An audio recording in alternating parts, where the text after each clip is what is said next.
वो आपके भी प्राइम मिनिस्टर हैं और वो मेरे भी प्राइम मिनिस्टर हैं। ठीक है, आप एक तो तहजीब के दायरे में रहकर बात कीजिए। आप मैं हूँ यासर मलिक। वो करप्ट है। क्या मजबूरी है? ममता दीदी के बारे में बोलने में घबराहट हो रही है। प्राइम मिनिस्टर के आप क्या ममता दीदी के पेरोल पर हैं? पेरोल पे हो और आप देख रहे हैं अपना यूट्यूब चैनल YS3 न्यूज। कोई माई का लाल मुझे रोक नहीं सकता है। ठीक है, मैं सुनिए, अमीर जमाई काम करेगा तो मैं उसके साथ खड़ी रहूंगी। कोई अमीर जमाई मुझे रोक नहीं सकेगा। अमीर जमाई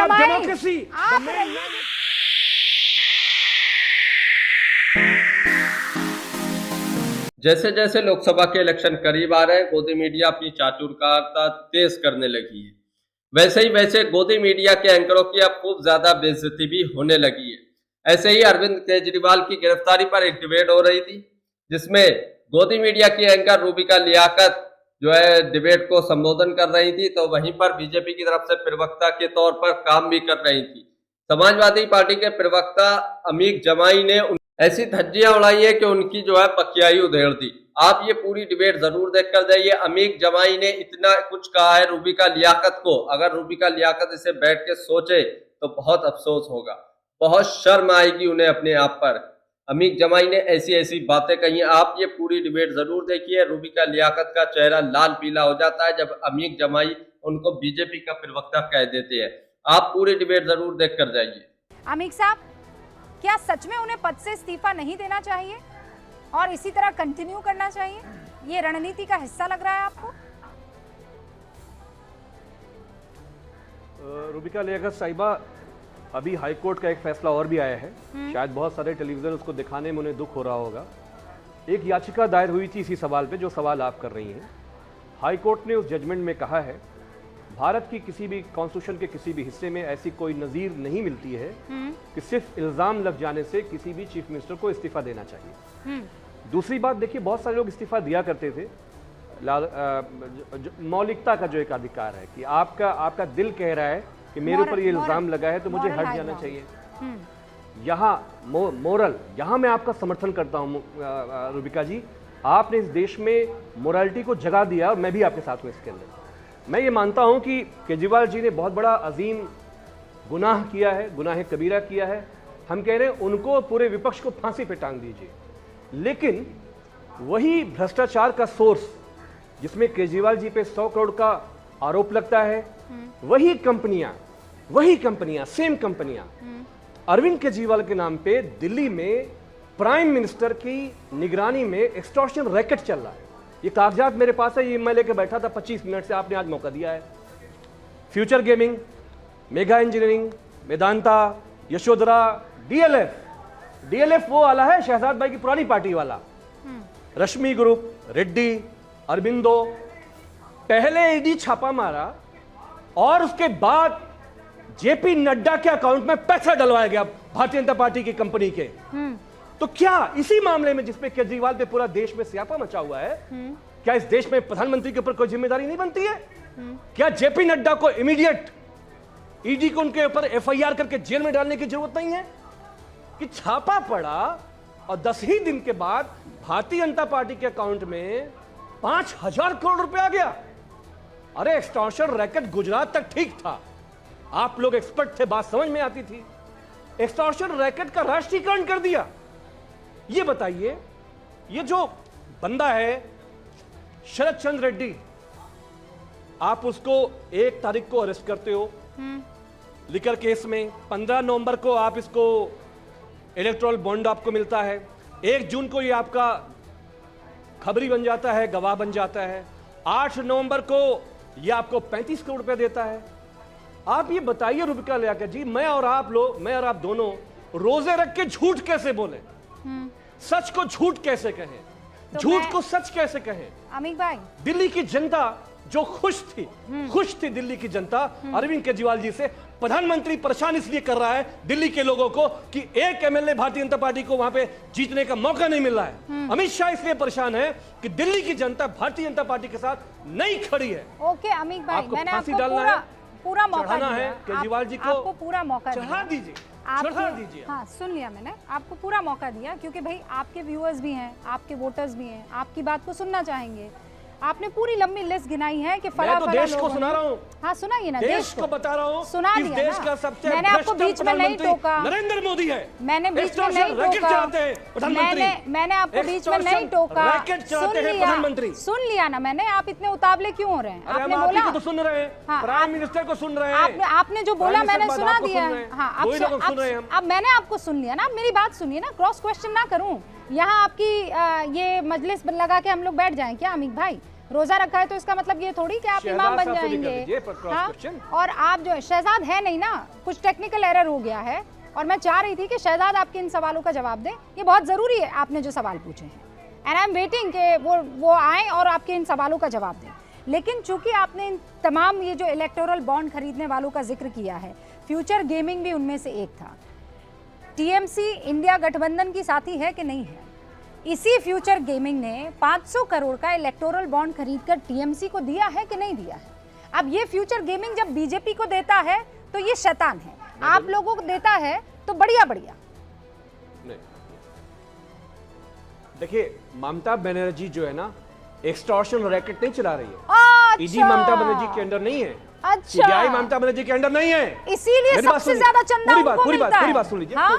जबकि एक रीजनल पार्टी है। पूरी बात सुनिए, पूरी बात सुनिए। और आपने उनको क्लियर बचा नहीं पाएंगे प्राइम मिनिस्टर को। अरे आप नहीं बचा पाएंगे ममता दीदी को। प्राइम मिनिस्टर को आप बचा नहीं पाएंगे। एक तो मेरे प्राइम मिनिस्टर के बारे में, प्राइम मिनिस्टर को आप बचा नहीं पाएंगे। प्राइम मिनिस्टर के बारे में, गृह मंत्री अमित शाह को बचा नहीं पाएंगे आप।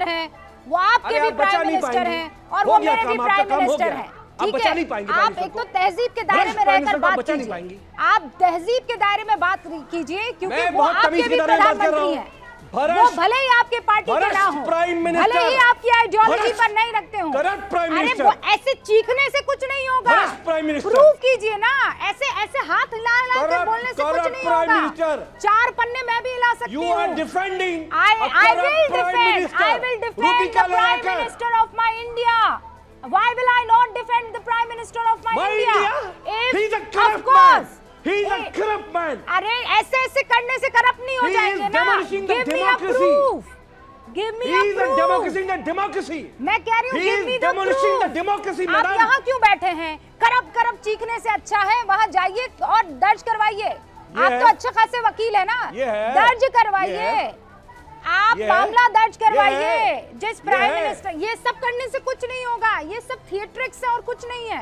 अरे आपको देखिए, जाइए, मैं जानता हूँ आपका कार्यक्रम प्राइम मिनिस्टर बॉन्ड में ये पन्ने लाने से कुछ नहीं होगा। अरे सुनिए, ममता दीदी करप्ट नहीं है, ये जो ममता दीदी एक्सटॉर्शन नहीं चलाती है, लेकिन मेरा देश का प्रधानमंत्री जो है वो करप्ट है, वो करप्ट है। मजबूरी है ममता दीदी के बारे में बोलने में घबराहट हो रही है। प्राइम मिनिस्टर के आप क्या ममता दीदी के पेरोल पर हैं? पेरोल पे हो आप ममता दीदी के पेरोल पर हैं? पेरोल पे हो, मेरे देश का प्रधानमंत्री है भाई। जैसे मैं आपके अखिलेश यादव की इज्जत करती हूँ, जैसे आप देश के प्रधानमंत्री की इज्जत नहीं करेंगे। आपको इतनी नफरत है उस आदमी से कि आप उस कुर्सी की इज्जत भी नहीं करते हैं। यही तो आपको ले डूबता है ना, आपके अंदर की नफरत आपको खा रही है, आपको समझ ही नहीं आ रहा है। हर्षवर्धन त्रिपाठी जी पेरोल पर हो जाते हैं, आप दीदी के पेरोल पर हैं, आपको दीदी पैसा दे रही हैं, आप फ्यूचर गेमिंग के पेरोल पर हैं। फ्यूचर गेमिंग वाले दीदी को चंदा देते हैं, तब दीदी एक्सटॉर्शनिस्ट नहीं है, लेकिन देश का प्रधानमंत्री एक्सटॉर्शनिस्ट हो जाता है। भारतीय जनता पार्टी, अरे आप कहिए ना, आप भारतीय जनता पार्टी को कहिए, लेकिन मेरे देश के प्रधानमंत्री को मत कहिए। आप मैं कह रही हूँ इलेक्टोरली जिसको आप किसी नेता को कहिए, लेकिन मेरे देश के प्रधानमंत्री को मत कीजिए ना। शहजाद पुनावाला अब हमारे साथ जुड़ चुके हैं। अरे भाई आपको आप जिस पार्टी को कहना चाहते कहिए, मुझे कोई दिक्कत नहीं है।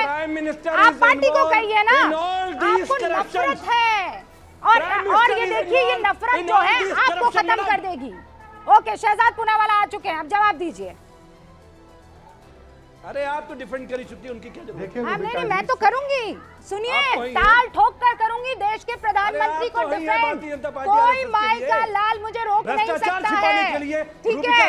मैं सुनिए, अमीक जामई मैं तो कह रही हूँ, माशाअल्लाह कह रही हूँ, एकदम ताल ठोक के कह रही हूँ।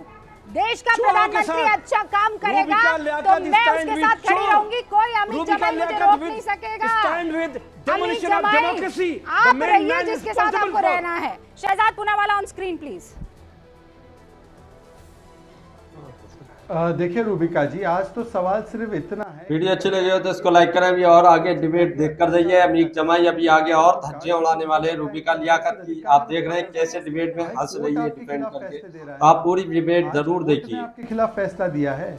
और अमित जमाई जी, मुझे तो हैरत होती है कि एक समय था कि अरविंद केजरीवाल मुलायम सिंह यादव जी को जेल में डालना चाहते थे, वो लालू प्रसाद यादव को जेल में डालना चाहते थे, सोनिया जी को जेल में डालना चाहते थे। आज लालू प्रसाद यादव के साथ खड़े होकर भ्रष्टाचार के खिलाफ कार्रवाई पर वो बोल रहे हैं। और आपकी भी स्थिति इस प्रकार से हो चुकी है कि जनता ने 14, 17, 19, 22, 23 इसमें रिजेक्ट करने के बाद आपने भी आज इस प्रकार की राजनीति अपनाई है कि उन्हीं के साथ खड़े जो मुलायम सिंह यादव को जेल में भेजना चाहते थे। भाई अमित जी, मैं आपसे एक ही बात पूछना चाहता हूँ। अमित जी, मैं तो आपको केवल एक ही बात पूछना चाहता हूँ, तो कोर्ट ने फैसला किया ना इस पे, आप जेल में डालना चाहते थे कि नहीं? ये सारे मामलों पर कोर्ट ने क्लीन चिट दिया है। शहजाद पूनावाला प्राइम मिनिस्टर नरेंद्र मोदी को, गृह मंत्री श्री अमित शाह जी को जेल में डालना चाहता था कि नहीं? विश्वास नहीं है क्या? हाँ या ना? कोर्ट में विश्वास नहीं है क्या अमित जमाई?